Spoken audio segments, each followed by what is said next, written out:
Shannon, who do we have up next?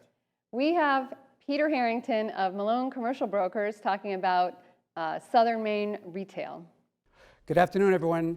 For those who don't know me, my name is Pete Harrington. I am a commercial real estate broker with Malone Commercial Brokers in Portland.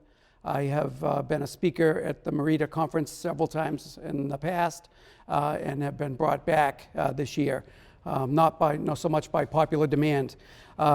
It's an honor to speak. It's a great organization. I truly appreciate everything that MEREDA does, its members, and its organization for our industry. I'd like to take a moment and thank MEREDA leadership, John Fifield, President, Shannon Richards, Craig Young, Gary Vogel, immediate past President, Mark Stasium, the Treasurer, and of course, Shelley Clark, who I've known for years, and her tireless efforts on the behalf of MEREDA are undeniable. She's terrific. She's put up with me several years, being late with my slides and everything else, but she's a wonderful person and she's done a wonderful job for MEREDA and for our industry. I would also like to thank the board and thank all the members, because without you, MEREDA wouldn't exist, of course. And also like to thank the sponsors. I know this year that the sponsors, we're not going to be able to see you downstairs in the break rooms and in the lower level, but I appreciate you and your sponsorship. I also have to thank, of course, the staff at my company for helping me with this. Michelle Peacock, Marie Gressick, Molly McGuire, Karen Yasinkas, Leah McKay, for all their help and support. This is a lot of work. I'd like to also mention the other presenters. It is a lot of work to do this. And during this time of year, it's also a commitment that a lot of people don't make because of vacations and time off and the holidays. So thank you all, and let's get right into it. I am doing the retail report this year, which I always find interesting. I do other parts of commercial real estate, but retail is one of my favorites. And it's always good to know what's happening and who's going where. First slide, vacancy rates by town. This is for 2020. We track about 6,599,000 square feet in the greater Portland area. Now, this isn't a perfect overview of every retail space, but it's what we can get done to get a good indication of where our vacancy rate is. We can't possibly track every small retail space on Main Street in South Portland or on Congress Street or on Commercial Street, but we do track 6,599,000 square feet. And at the end of 2020, our vacancy rate was up to 4.04%. It was 6.2 in Portland, 3.6 in South Portland, 3.5 in Scarborough, 1.4%, very low in Falmouth, 4.9% in Westbrook, and 5.6% in Cape Elizabeth. The overall was 4.04% vacant. And a little bit up from last year's 3.19%. But overall, retail held better than expected during the pandemic. I think that a lot of it had to do with landlords and tenants working together. And I do think that 2021 will start to play out what was the true picture of the damage done to retailers, and we'll could see a little more vacancy. So large vacancies, 2020 versus 2019. Foden Plaza had 20,917 square feet vacant. Pine Tree Shopping Center, 21,698 square feet. Main Crossing had 20,000 square feet, but Burlington Coat Factory is going to relocate here in 2021, which will be an offset with their existing location, so it's basically a wash. Mallside Plaza, 14,952 square feet, as opposed to 0 in 2019. And then there's a Walgreens, Rite Aid, and those are on Allen Avenue, Brighton Avenue, and Forest Avenue. Right now, according to Jessica Estes at the Bolus Company, the Forest Avenue Rite Aid is under contract, and they're going to be looking for tenants for that location. So, Greater Portland vacancy rate versus the national. We have, since I've been involved and since we've been tracking this, we've always trended below the national average. Remember that. We've always trended below the national average. Right now, getting an exact national number is like trying to catch a falling knife. We estimate it somewhere between 15 and 20%, which is high. But again, there are a lot of major retailers that filed bankruptcy in this past year, and they're still operating under bankruptcy. So we could see that trend up or trend down. A lot of it will depend, of course, on the economy and the rollout of vaccines for COVID and how we get this pandemic under control. Lease rates, 2020 versus 2019, and this is sort of the suburban mall area, strip mall sort of rates. Prime market in 2020, they were $1,250 to $2,650 triple net. And the range, secondary market was 8 to 28 triple net, and overall average is 8 to 28 triple net. They're up slightly from 2019, and in all the markets.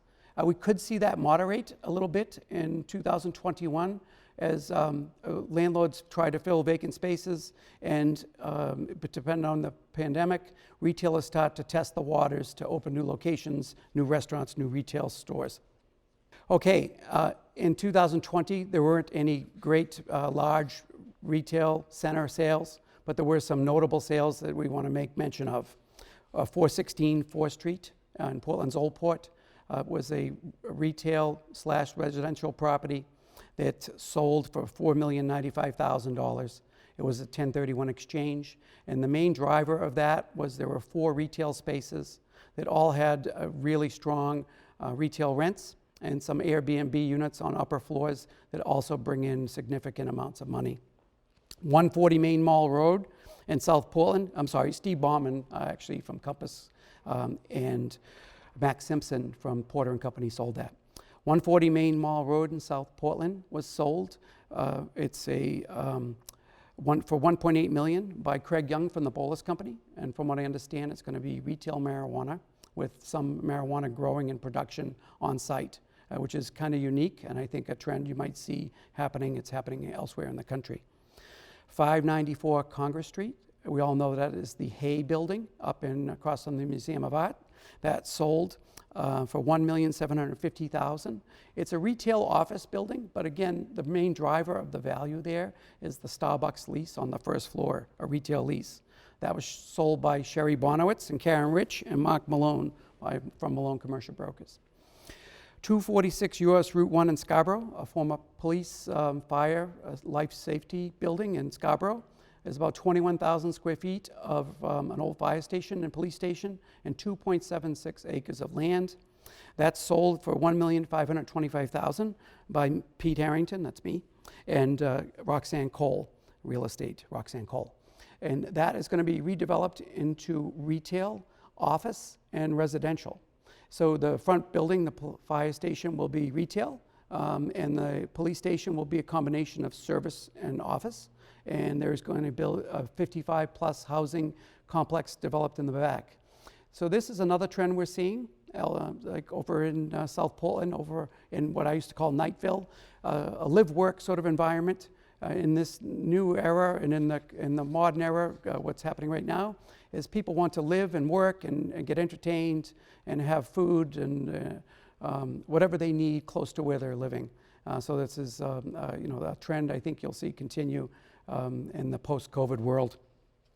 899 Brighton Avenue in Portland. It's a retail office building, but the offices upstairs didn't really bring in much rent. Most of the rent came from the retail users on the first floor. This was sold in 2020, of course. Pete Harrington, that's me, and Craig Church from Magnuson Balfour. We sold that together for $1,450,000. 50 Exchange Street in the Old Port. Again, it's a combination retail and office building, but the main driver there, as usual, is in the Old Port and downtown, is the first floor retail rents. That was what helped produce the value that it sold for, which was $1,375,000. It was sold by Karen Rich and Sherry Bonowitz from Malone Commercial Brokers.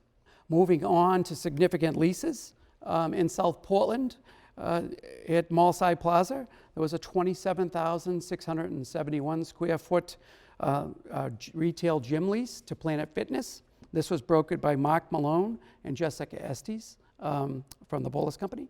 and that was $10.55 a square foot, triple net.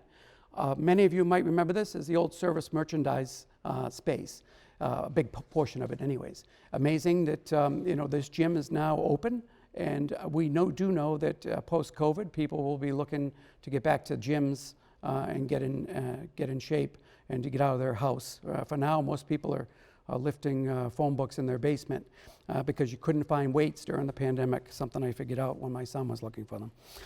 283 Marginal Way in South Portland, 7,500 square foot space down there, leased to Portland Mattress Makers by Chris Craig from the Dunham Group. There also Skowhegan Savings leased 3,000 square feet at this building from Chris Craig and Justin LaMontagne. 75 Market Street in Portland, the former Ramblers Way space at 5,474 square feet. That leased to Weekender in the Manor, and that leased this summer in the middle of COVID. Interesting that happened. 280 St. John Street, a 4,000 square foot retail space leased down there by John Gendron. I frankly don't know what the use is. I didn't have a chance to drive by and see who was in there. But 517 Ocean House Road in Cape Elizabeth, 3,916 square foot space leased to Tacos Y Tequila. I like tacos and tequila, both very good. Chris Craig of the Dunham Group did that, and it's very interesting that during COVID, a restaurant would be signing a lease, and I will show you some more of that a little bit later. 100 Commercial Street, 3,759 square foot retail lease. That's the former K. Collette space, leased to Chilton Furniture. Chilton is looking to capture, some of the tourists and the downtown condo owners and people who are moving in droves into the Portland area. So downtown Portland should continue to fare well post-COVID. I think the outdoor attractive shopping area with great architecture, restaurants, bars, plenty of things to do outside, walking around, will continue to be popular with retailers and with consumers alike. It's a great place to shop, and I think post-pandemic, even this summer we saw a lot of people there, but I think people will be itching to go out, and I think those areas will fare better than some of the enclosed shopping areas. So believe it or not, as I just mentioned with the taco place in Cape Elizabeth, some restaurants opened in 2020. At 545 Congress Street, Broken Arrow opened. That was brokered by Sherry Bonowitz and Pete Harrington. They opened during the pandemic. They actually signed a lease earlier, but they're looking forward to a post-pandemic world, and wish them well. Scarborough Gallery, Clean Eats signed a lease. Peter Gwillen from Porter & Company and Sam Marinko from the Bolus Company brokered that lease. Interesting, another food user. I mentioned 517 Ocean Avenue, the taco place that Chris Craig did. It's an 80-seat, the former Bird Dog restaurant, and they signed during the pandemic. And again, with Chris Craig, 173 Ocean Street and 171 Ocean Street, there are 3 food users went into the old Andy's over in South Portland.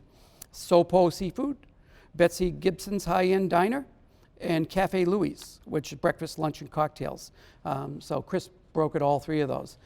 Great uses. Again, tying into my thoughts about that area being a walkable, livable area where you can go to 2 supermarkets, you can go to 2 different, you can go to Taco Trios, you can go to all 3 of these new great places.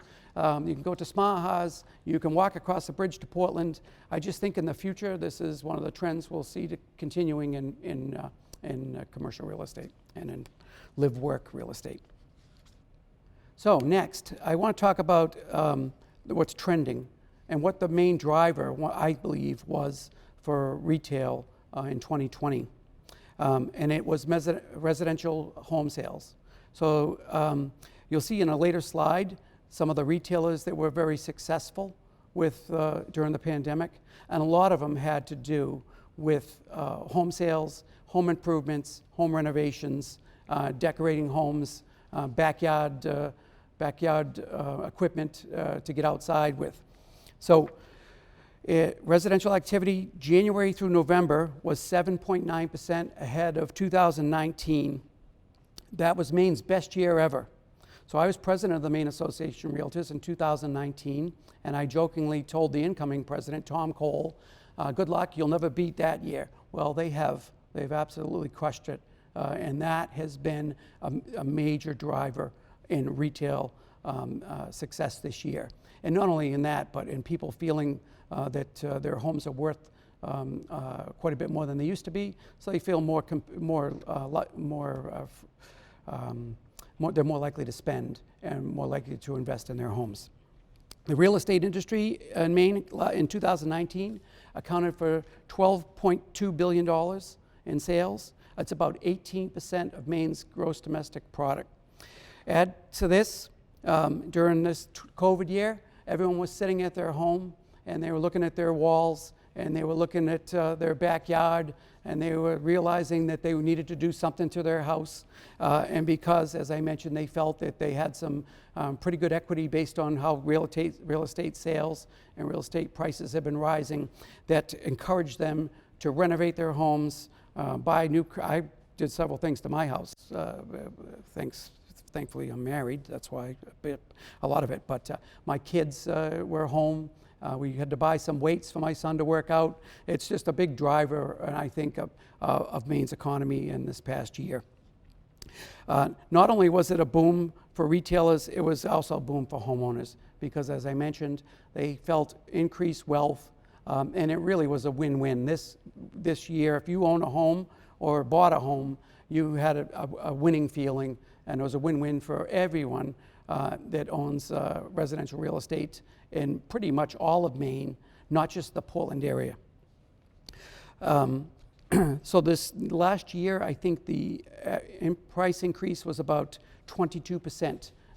So a 22% increase in home values after the previous few years' run-ups in values was significant, and again contributed to a wealth effect that people feel who are homeowners. It also had, the housing boom had a positive effect on contractors, on plumbers, subcontractors, electricians. You can't get an electrician or a plumber. It's just been great for them. And again, that puts more money back into the economy.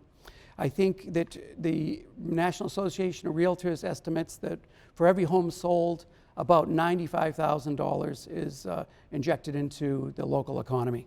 One last thing I want to mention about the trending driver of home sales is the number of people from out of state that bought homes in Maine. It was amazing to see, I think in 1/3 of November sales in Maine were involved out-of-state buyers, up from 1/4 from the year before. So that's been a major driver. A lot of people are moving to Maine because of the pandemic. I think overnight people realized that they could work from anywhere, and as long as there was good broadband access. So it's opened Maine to a whole new group of people. Hopefully, eventually, some of these companies will realize how wonderful Maine is, as these new residents have figured out, and it'll be good for the state as a whole, but it cannot be underestimated. So this next slide is a mall area update, which I always include because the mall area is the original after downtown, when Porteous in the old days, when downtowns were huge for shopping. The main mall came along and they sort of became the big kahuna of retail. So it's always good to know what's going on in that main mall and in the main mall area. I did speak with Craig Goris, who's the general manager of the main mall, and they have had some significant struggles this year. A lot of these bigger retailers, can file bankruptcy. They're big multiple store chains. Some had too much debt on them. Some were struggling with their style or what they were selling anyways, but it was significant this year. Right now, with their, of course, they don't own the Macy's space or the Sears space, but they're about 10% vacant.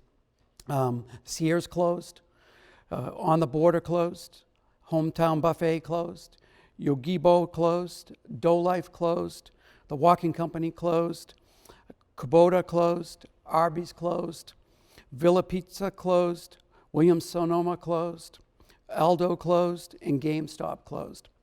So the food court at the main mall can't have adequate seating, so that has suffered in particular, and it's too bad.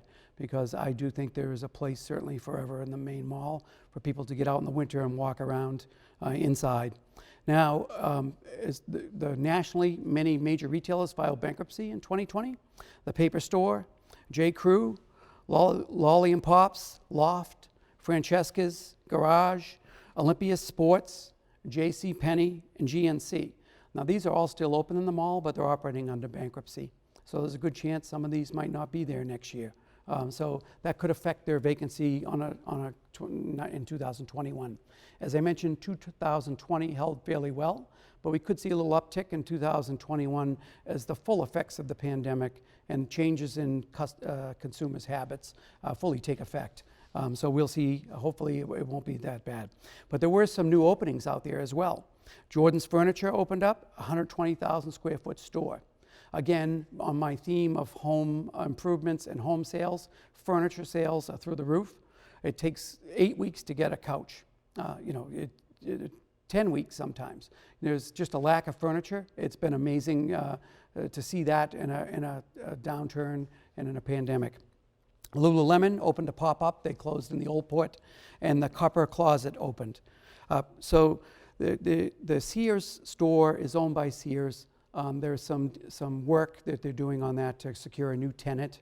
I do think the main mall will find its way, and they will have, I know there's very few places in Maine where you can get that much parking, and you'll probably see some more development for a couple other retailers in the main mall, perhaps a grocery store, or perhaps a big box user, but there is some interest there, so I don't think that Sears store will stay vacant for too long. Also in the main mall area, I just want to thank Craig Gorse for his help with this. He's very gracious to reach out and get back to me with what's happening out there. Also in the main mall area, the Burlington Coat Factory is moving from Jetport Plaza, as I mentioned, over to 303 Main Mall Road. So that'll be a net wash and vacancy for next year. 140 Main Mall Road also sold for $1.8 million, as I mentioned as well.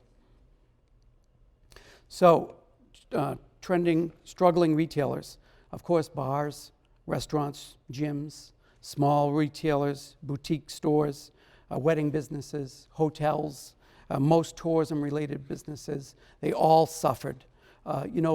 Portland and Maine are known, of course, as tourist destinations, and it was a very difficult year for a lot of retailers and for a lot of restaurants and for a lot of those employees, just totally devastating.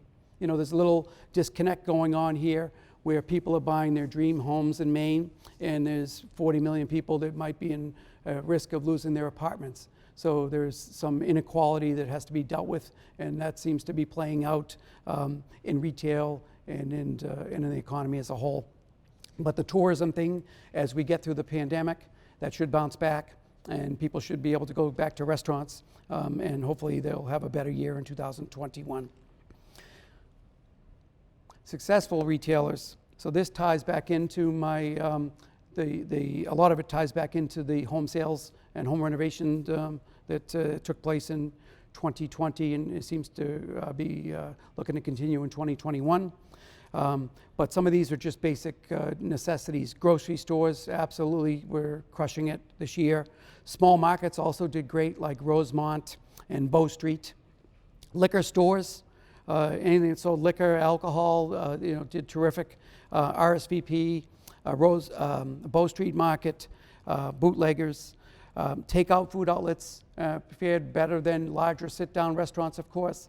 Pizza, Veranda Noodle, who I work with, has a bunch of restaurants, and they absolutely had a great year. We're doing a lot of takeout. Athleisure wear. So Athleta on Middle Street, we leased them a space a couple years ago. They did phenomenally well during this pandemic as people's clothing choices changed and people worked from home. Believe it or not, I read this article that Walmart was selling mostly to women, mostly just tops, not bottoms. And you could they figured out that it was that people were Zoom meetings, so they didn't need pants. Well, they wore something, I hope, but they didn't have to buy as many. You didn't have to buy the pants to go with the shirt, which is an amazing thing. But the Athleta wear, Lululemon left Old Port. They went to the main mall as a pop-up, and they did phenomenally well this season, this Christmas season as well. I think the young people in particular, I have two young boys, 19 and 20, and one of them would never wear anything from Lululemon, and the other one absolutely loves it. And so it's just become a trend, more casual clothing, which should continue. The home goods stores, Lowe's, Home Depot, local hardware stores. I mean, if you look at the stocks of these companies, the Lowe's and Home Depot absolutely crushed it this year. They somehow were allowed to remain open throughout the entire pandemic, and people, as I said and mentioned before, probably a couple times, is they were doing things to their homes, and you couldn't find products. I remember my brother-in-law calling me from Sebago Lake saying, "I got a refrigerator." You'd think he hit the lottery, because he had tried to get a nice refrigerator for his house. It took him 4 months to get delivery of a refrigerator. Just like I mentioned, it took 8 weeks to get a couch. So again, difficult, but the demand for products that had to do with homes cannot be underestimated. Sporting goods and fitness retailers. So my son likes to lift weights. He couldn't go to the gym during the pandemic. We couldn't find weights anywhere. So we had to go meet a guy in Wyndham and buy weights in a parking lot when he was getting his tires, snow tires changed off.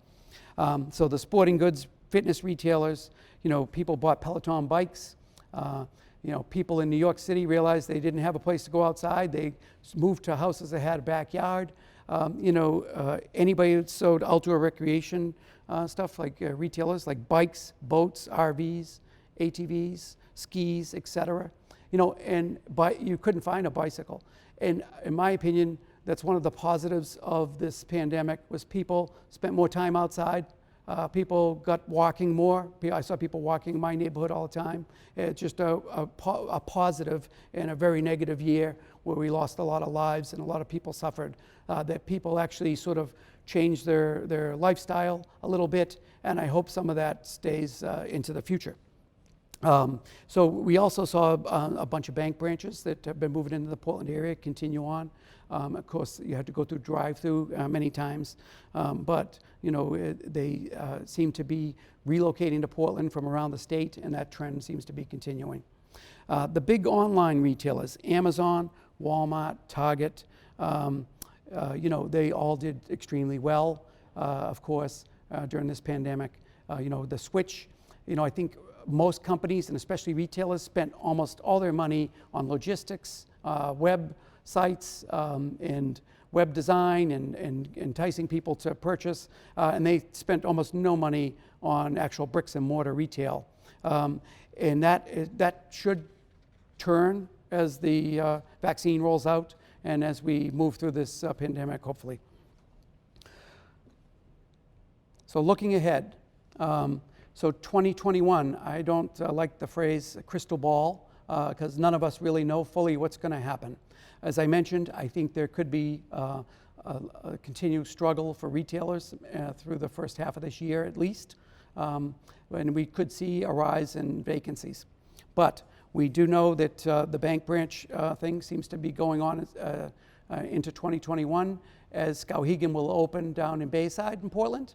And Chase Bank is opening 4 branches, one on Congress Street, one in Falmouth, one in Scarborough, and there's another, and one in Westbrook. So they're kind of going to open 4 branches in the Portland area. Interesting that a giant bank like Chase is entering this market, and especially on a retail level. Retail marijuana. As I mentioned with the building that Craig Young sold out in the main mall area, there are a couple other retail marijuana stores that are opening in the main mall area. But in Portland, 32 groups applied for retail marijuana licenses. They were only going to give 20 out, and they decided because of lawsuits and some other issues with having a cap on the licenses that they would grant licenses to all 32 groups that applied. I don't believe all of them will open, but many of them will. I'm actually working with 3 of them myself. Restaurants.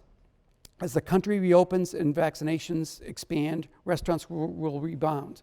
Restaurants are a big and integral part of Portland, Maine's economy, and not just Portland, the whole state of Maine.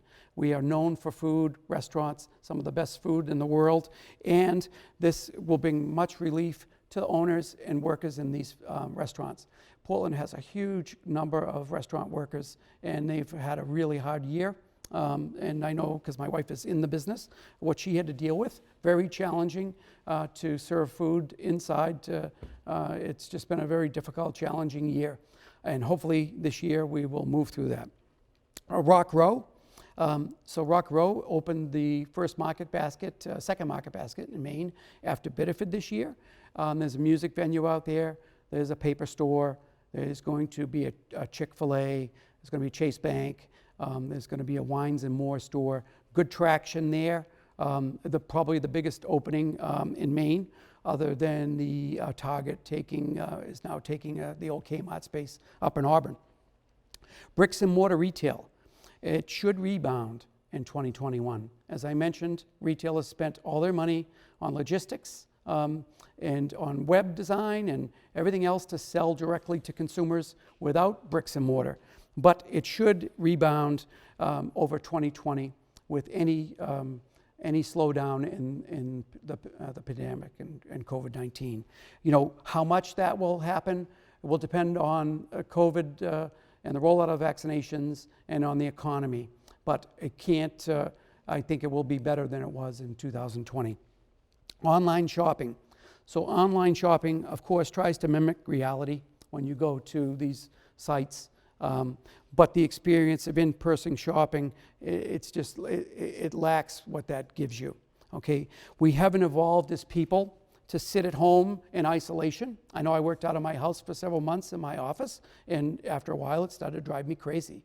We are social creatures, and we need the physical connection to others. We need the physical connection to the things we buy. We need to go to a restaurant and smell the food being cooked, to hear the plates clanging. It's just part of how the human psyche works. Not everybody is like that, but I certainly can tell you that I'm a social creature, and I will enjoy going back into restaurants, into stores, and not just doing takeout to help support them. Flexibility. So one of the things that helped keep the vacancy rate in check this year was that landlords and tenants worked together to come up with plans to give some sort of rent concession for a while, or to come up with a plan or a path forward. There's been flexibility on both sides. I actually signed 7 retail leases in town Portland in July and August, and I never sign retail leases going into any winter season, never mind a COVID season. So I think people are starting to think post-pandemic, and they're trying to lock in locations for the future when things will return to somewhat normal. And I think that's amazing to me that demand was there. And this, we had the paper patch went out after many years in the Old Port. Uncommon Paws took it. The Uncommon Paws space was taken by a marijuana retailer. 22 Milk, which is a home design store, went out, and Baubles and Lace, women's clothing store, went in. Ramblers Way closed, and Weekender opened in there. On Commercial Street, Motifs closed, and Kate and Elegant Design Local Color opened. Company C closed, and Sea Bags is in there, and there's a potential that they might stay longer term. So we've seen some demand here and some people moving in. I've talked to Steve Bauman, I've talked to other people Nate Stevens, a lot of people do Old Port retail. They've seen some demand there. Not as much in the food end of the business, but that should change as well. So I think landlords will continue to be flexible in 2021, and not many retailers are signing long-term leases with the inherent risk all on them right now. Nationally, we're seeing a common risk approach. Sometimes in a lot of areas, and I've done a couple here too, we have breakpoint leases. This is very important, the breakpoint lease I'm mentioning to you right now. If a tenant does well, they pay more.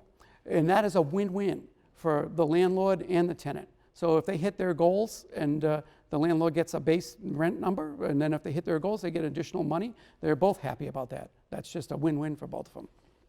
So looking ahead, future lease rates should moderate a little bit. Retail rates have been driving up a little bit over the last few years, even with the onset of online shopping, but I think that will moderate.